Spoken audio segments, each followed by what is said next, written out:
महाभारत की महान गाथा जिसमें शकुनी और दुर्योधन को खलनायक के रूप में माना जाता है। लेकिन श्री कृष्ण ने अर्जुन को एक ऐसा दृष्टिकोण बताया था जिसके मुताबिक शकुनी और दुर्योधन तो केवल मोहरे थे। असली दोष उन 5 पात्रों का था जो अपने अहंकार, क्रोध और हठ पर अड़े रहे और परिणाम स्वरूप महाभारत का विनाशकारी युद्ध हुआ।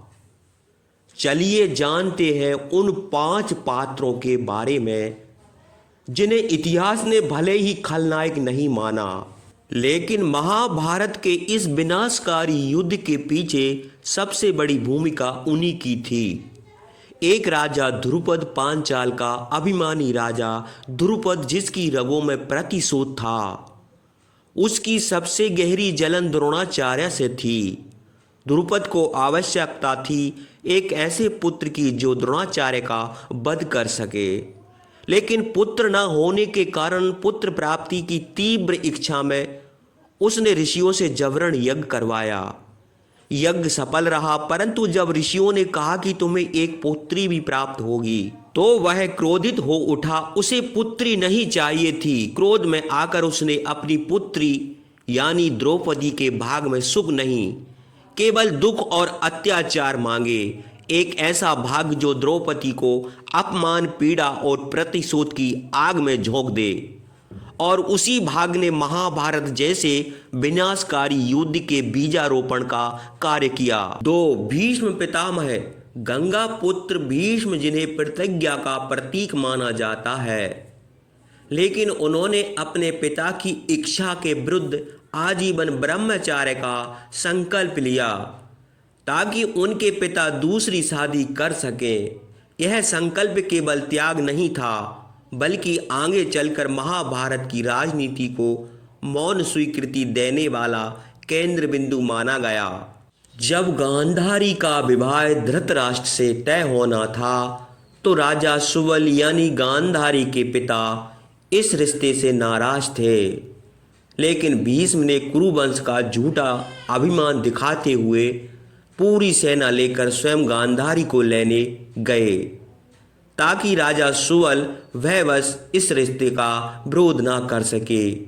यही अपमान और जबरदस्ती गांधारी के भाई शकुन के हृदय में कुरुवंश के प्रति गहरा विष घोल गई और वही विष आगे चलकर महाभारत की सबसे बड़ी चिंगारी बना।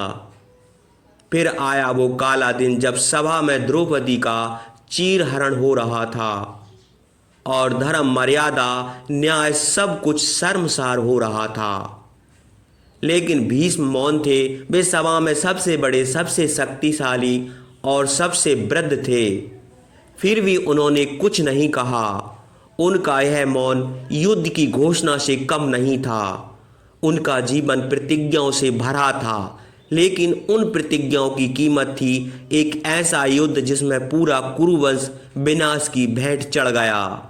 3 युधिष्ठिर, धर्मराज कहे जाने वाले युधिष्ठिर, लेकिन जब बात आई अपने अहिम और जुए की लत की तो वही धर्म कहाँ खो गया।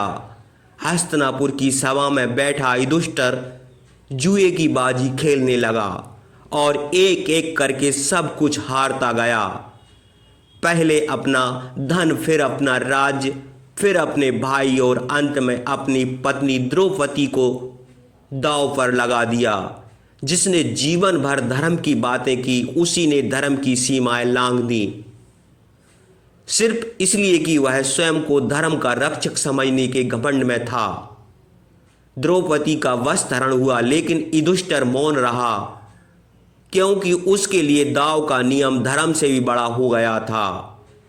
उसका यही अंधा धर्म अहंकार महाभारत युद्ध का कारण बना।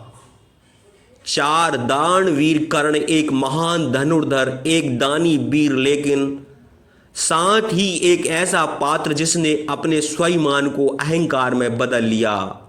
कर्ण जानता था कि दुर्योधन अधर्म के रास्ते पर है, फिर भी उसने उसका साथ दिया सिर्फ इसलिए क्योंकि दुर्योधन ने उसे मित्र मानकर सम्मान दिया था, लेकिन यह मित्रता इतनी अंधी थी कि वह सत्य और न्याय की आवाज को भी दबा बैठी। दुर्योधन को पांडवों से टकराने की हिम्मत कर्ण के सामर्थ्य से ही मिलती थी। कर्ण की युद्ध कला, उसका पराक्रम, वही दुर्योधन का सबसे बड़ा हथियार था। लेकिन कर्ण ने न केवल अधर्म का साथ दिया बल्कि उसे बढ़ावा भी दिया। सभा में जब द्रौपदी को अपमानित किया जा रहा था, तब कर्ण ने उसे वेश्या कहकर अपमान की सारी सीमाएं पार कर दी। उसकी जुबान से निकले वही शब्द, वो ताने व अपमान द्रौपदी के भीतर प्रतिशोध की आग बनकर धधकने लगे और यही आग महाभारत के युद्ध में बदल गई। 5. राजा धृतराष्ट्र, एक ऐसा राजा जो केवल आंखों से नहीं बल्कि न्याय, धर्म और कर्तव्य से भी अंधा था। धृतराष्ट्र को गद्दी तो मिली, लेकिन वह कभी राजा की तरह नहीं सोच पाया। वो सिर्फ एक पिता बना रहा और वही पुत्र मोह उसकी सबसे बड़ी कमजोरी बन गई। अपने पुत्र दुर्योधन की हर गलती को उसने नज़रअंदाज किया। पांडवों के साथ लगातार अन्याय होता रहा, चाहे वह लाक्षागृह में जलाने की साजिश हो, वर्णावत में हत्या का प्रयास या फिर वनवास और अज्ञातवास का अन्यायपूर्ण निर्णय। धृतराष्ट्र सब कुछ जानता था, फिर भी मौन रहा। यहाँ तक कि जब उसकी सभा में द्रौपदी का चीरहरण हुआ, तब भी वह चुप रहा। अपनी आंखों से नहीं देख सका, लेकिन पूरे राज्य को अंधा जरूर बना दिया। धृतराष्ट्र का यह मौन, यह पक्षपात और यह मोह महाभारत की आग में सबसे अधिक घी डालने वाला कार्य साबित हुआ। वो राजा होकर भी राजधर्म निभा ना सका। परिणाम स्वरूप महाभारत युद्ध हुआ। तो ये थे वो 5 पात्र जिनके अहंकार, मौन और फैसलों ने महाभारत जैसे महायुद्ध को जन्म दिया। वीडियो पसंद आई हो तो लाइक और सब्सक्राइब जरूर करें। आपकी नज़र में महाभारत का सबसे बड़ा दोषी कौन था?